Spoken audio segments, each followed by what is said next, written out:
You're listening to an African Elements top news story for June 26, 2025. Please visit our website at africanelements.org for more daily news. Universal rental assistance, housing solutions. Across the United States, many people agree that housing costs are far too high. This widespread concern highlights a significant challenge for families and individuals trying to secure stable living situations. The core of this housing crisis is not simply a lack of available homes, but rather a deep-seated problem of affordability. While some experts point to a housing shortfall, especially in the affordable housing sector, the main issue remains that low incomes struggle against high housing prices. The financial strain on households is clear. A household is considered cost-burdened if they spend more than 30% of their income on housing costs. Furthermore, if they spend more than 50% of their income on housing, they are deemed severely cost-burdened. In 2023, a staggering 7 million households with incomes below the poverty line paid more than half their income for rent. These households averaged only $748 a month in income. To reduce their rent to 30% of their income, they would need to pay no more than $224 a month, which is less than half of what a landlord needs to cover operating costs. Approximately 40% of Americans making 80% or less of the local median income are severely cost-burdened. Understanding the housing shortage. While the term housing shortage is often used, it is important to understand what it truly means. The housing shortage refers to a deficit in the overall number of available housing units.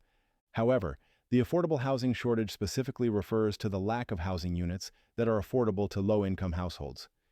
These two figures represent different aspects of the housing crisis. For instance, one estimate suggests the U.S. housing shortage was 20.1 million homes in 2021. Considering the difference between homes built and those that would be built without supply constraints. Despite varying estimates of the overall housing shortage, research indicates there is no general shortage of housing units across the board. Instead, there is a significant gap between the number of low-income households and the number of affordable housing units available to them. The National Low-Income Housing Coalition estimates that in 2022, only 7.1 million rental units were available for the 11 million extremely low-income households nationwide.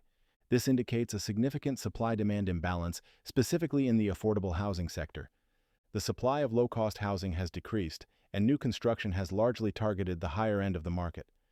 Between 2011 and 2017, the number of housing units renting for less than $600 a month fell by 3.1 million.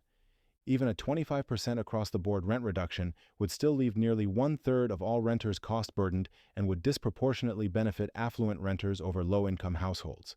Rental assistance. A proven solution. A proven method for making housing affordable for low-income households is rental assistance, such as housing choice vouchers. These programs are crucial for cost-burdened low-income households. The Housing Choice Voucher Program, also known as Section 8, provides rental assistance to eligible low-income families, the elderly, and people with disabilities. This allows them to choose housing in the private market, with rent payments capped at 30% of their income. Another form of assistance is project-based rental assistance, which is tied to specific housing units rather than to the individual tenant. While housing choice vouchers offer tenants the flexibility to move, private landlords are not required to accept them, which can limit their effectiveness. Reforms are needed to ensure that voucher recipients can successfully use their vouchers to secure housing. Expanding rental assistance to all eligible low-income households would be more cost-effective than solely focusing on new construction to lower prices. Increasing supply alone will not make housing affordable for families at very low income levels. The unmet need for rental assistance. Despite the proven effectiveness of rental assistance programs, they do not reach all eligible households due to funding limitations. The number of households participating in deep housing subsidy programs, including housing choice vouchers, public housing, and project-based rental assistance, has increased by less than 2% since 2014. These programs currently serve only 25% of all eligible households. Unlike Social Security or Medicare, rental assistance is not an entitlement. The number of recipients is limited by annual congressional appropriations, which have historically been insufficient to meet the need.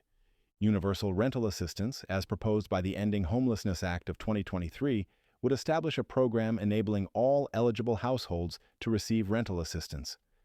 This differs from current programs by aiming for comprehensive coverage rather than limited competitive access.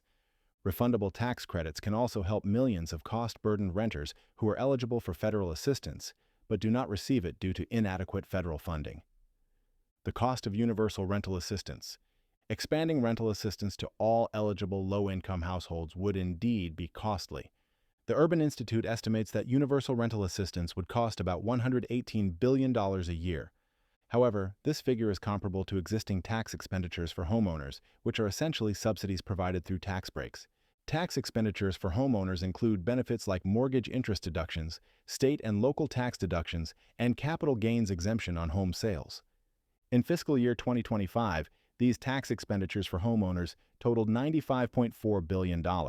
It is important to note that over 70% of all mortgage interest tax deductions in 2024 went to homeowners earning at least $200,000. This indicates that these subsidies primarily benefit higher-income households. Broadening the availability of rental subsidies would have other benefits, such as saving federal, state, and local governments billions of dollars in homeless services. Additionally, automatic provision of rental subsidies would reduce the need for additional subsidies to finance new affordable housing. A legacy of disparity, housing, and Black communities. The housing crisis has historically had a disproportionate impact on marginalized communities, including African Americans. Discriminatory practices have played a significant role in creating and perpetuating these disparities. For example, the Federal Housing Administration subsidized homebuilders that were mass-producing subdivisions exclusively for white people. These federally supported homes were explicitly prohibited from being sold to people of color. This history of discrimination led to the spatial isolation of people of color, which in turn allowed policymakers to devalue and disinvest in these communities. As a result, Black communities were denied equal access to quality housing, adequate school funding, and good job opportunities.